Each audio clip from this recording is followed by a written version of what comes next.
Din câte am înțeles, domnul Gheorghe Pădure va vorbi despre dumneavoastră și va încerca să ne convingă de ce fiul domniei sale este cel mai bun fiu și cel mai bun candidat pentru primărie. Dacă tata nu poate face, cine să o facă? Domnule Pădure, vă rog frumos. Încep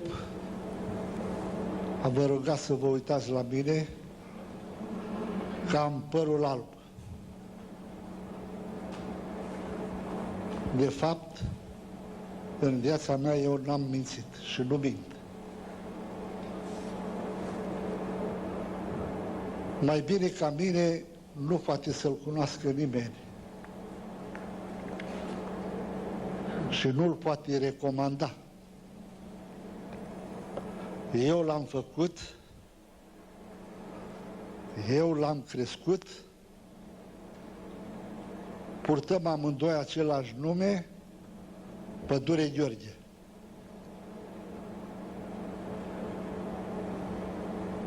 Am muncit de mic.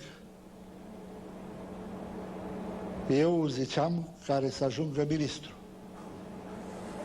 El a fost strungar, a fost sudor, a fost ospătar, a fost marinar și în urma unor studii înalte a ajuns primar. Eu spun că este unul din cei mai buni. Cetățenii